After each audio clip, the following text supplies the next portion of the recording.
This might be a bit controversial, but in the same way, I think many people choose to look past the reality of what our country is. Usher just said something on camera that nobody in Hollywood was brave enough to say.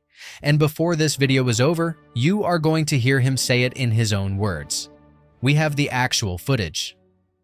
2 minutes and 27 seconds of Usher Raymond sitting across from a Forbes journalist, on the record, completely unprompted, defending Sean Diddy Combs. A man sitting in a federal prison cell right now. A man convicted of federal crimes. And Usher looked straight into that camera and said the one word that has set the entire internet on fire today. You need to hear this yourself, because no matter what side of this you are on, what Usher said changes everything about how this story ends. Stick with us. We are playing that clip in just a moment. But first, you need to understand exactly what is at stake here. Because this is not just a celebrity defending a friend. This is one of the most famous men in the history of R&B music, putting his entire reputation on the line, publicly, on camera, with his name attached, for a man that the rest of Hollywood has completely abandoned. Every record label dropped Diddy. Every brand walked away. Every business partner went quiet. And Usher Raymond went on Forbes and said, "I put respect on his name." That is what we are unpacking today. And when you hear the clip and hear every single word Usher said and what he meant by it, you are going to understand something about the music industry that the people at the top never wanted you to figure out. This is what really happened. Here's the clip. Watch this right now.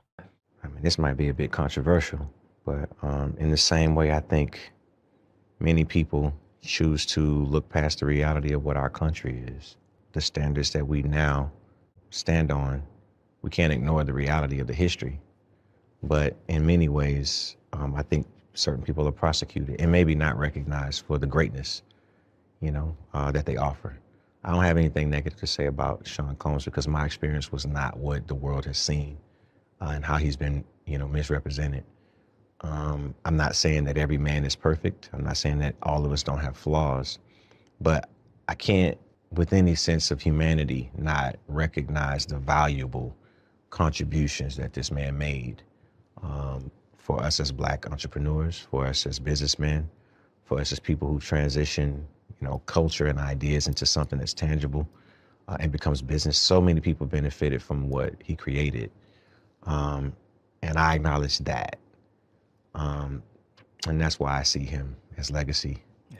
You told Shannon Sharp you learned a lot about business during that era. Absolutely. What'd you learn?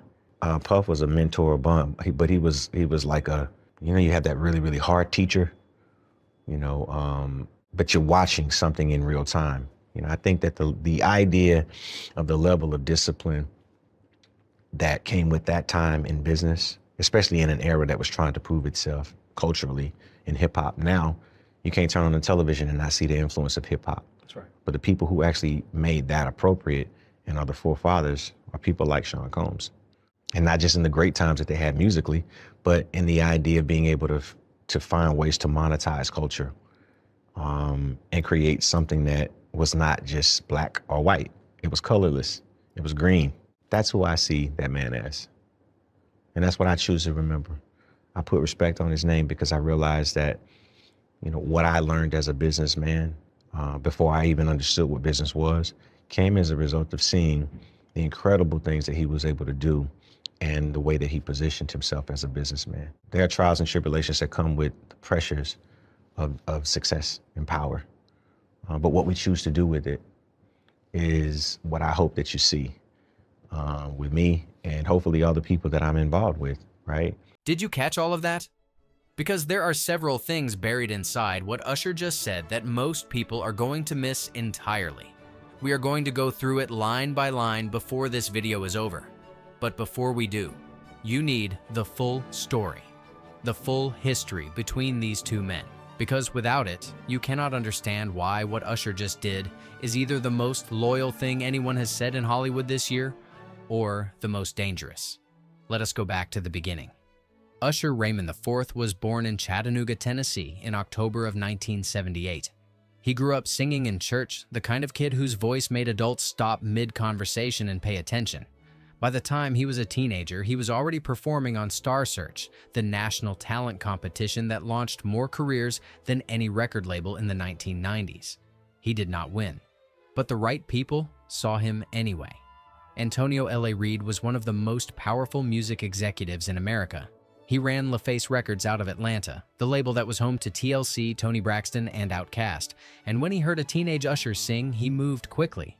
Reid signed him to LaFace in 1993, but signing was only the beginning. What Reid did next was the decision that changed everything. He sent 15-year-old Usher Raymond to New York City to be mentored by the man who was already reshaping the entire music industry. He sent him to Sean Combs, Puff Daddy, the founder of Bad Boy Records, a man in his mid-20s who had already signed Biggie Smalls and was in the process of turning hip-hop into a multi-billion-dollar empire. What most people do not know, and what Usher himself confirmed in that Forbes interview, is that this arrangement went far beyond studio time or business meetings. Usher did not just collaborate with Diddy, he moved in. A teenage boy from Tennessee, new to New York, living inside the home of one of the most powerful and volatile men in the music business. Diddy became the executive producer on Usher's self-titled debut album in 1994. The mentorship was real. The access was real. And according to everything Usher said on camera today, so was the bond. He called Diddy a mentor. He said Diddy was like that really hard teacher, the one you do not appreciate while it is happening, but whose lessons stay with you forever. That debut album sold modestly, but Usher did not quit. He came back in 1997 with My Way, and everything changed overnight. That album sold over 7 million copies worldwide. It produced some of the biggest R&B hits of the decade.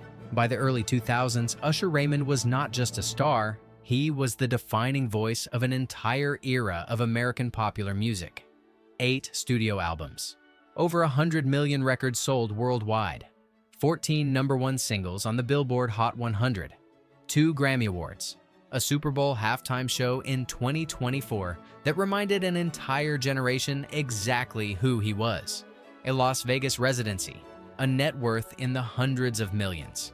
Usher built one of the most durable careers in the history of popular music, and through all of it, there was always the shadow of where it started.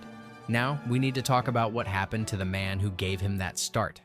Because the fall of Sean Combs is one of the most dramatic collapses in the history of American entertainment, and if you have been following this story, you know it is far from over. The first crack appeared publicly in November of 2023, when Cassie Ventura, the singer who had been in a decade-long relationship with Diddy, filed a federal lawsuit against him. The allegations were severe: physical abuse, coercion, a pattern of control and violence that she said had defined their entire relationship. Diddy settled that lawsuit within 24 hours of it being filed. One day, he paid an undisclosed amount and the case went away. But the story did not go away. It spread. More lawsuits followed, dozens of them. By the time federal investigators finished their work, there were over 70 civil complaints against Sean Combs containing allegations of sexual misconduct. In September of 2024, federal agents raided his homes in Los Angeles and Miami simultaneously. They found what investigators later described as freak-off supplies, narcotics, and more than 1,000 bottles of baby oil and lubricant. Days later, Diddy was arrested in New York on charges of racketeering conspiracy, sex trafficking, and violations of the Mann Act. He pleaded not guilty. He was denied bail. He sat in the Metropolitan Detention Center in Brooklyn for the better part of a year while his legal team prepared his defense. There are only 2 explanations. The first is that Usher genuinely believes everything he said, that the personal loyalty he feels toward the man who gave him his foundation overrides the public evidence, the jury's verdict, and the enormous professional risk of saying so out loud. The second is that Usher knows something, that there are things about the Diddy story that have not been made public, things that Usher witnessed or experienced during those years in New York, and that what he said today was a carefully worded signal to people who know how to read it. Neither explanation is comfortable. Both of them are real possibilities. What is not a possibility is that this was an accident. Usher Raymond has been one of the most famous people in America for 30 years. He has navigated a career with that kind of exposure without a single significant scandal of his own. He knows how to give an interview. He knows what words mean in the context of a camera. He chose every single word he said today, and he said them anyway. The music industry has a long history of closing ranks, of protecting its most powerful players, of managing narratives in ways the public never sees. What Usher did today might be the most visible example of that instinct that we have seen in decades. A man who owes his career foundation to another man, standing up for that man even when the cost is extraordinarily high. Whether you believe Usher is right or wrong, courageous or reckless, loyal or blind, one thing is certain. He just made himself the most talked about person in entertainment this week. And he did it not by performing, not by releasing music, but by saying 2 words about a man sitting in a federal prison, I believe. The appeal hearing is April 9th, 2 weeks from now. Whatever happens in that courtroom is going to bring all of this back to the surface. And when it does, Usher's words today are going to be replayed, re-examined, and judged all over again. This story is not over, not even close. If you are watching this and you have followed the Diddy case from the beginning, or if you have watched Usher's career since the beginning, you know that what happened today is genuinely historic. It is not every day that one of the biggest names in music steps into a fire like this on purpose. And whatever you think about why he did it, you cannot say he did not mean it. Stay with Hollywood Uncut for every update on this story as it develops. We cover the real stories, the ones with actual stakes and actual consequences, the ones that the rest of Hollywood is too careful to touch. If you are new here, subscribe right now. We post every single day, and this channel is just getting started. The appeal hearing is 2 weeks away. We will be here when the verdict comes down. Do not miss it.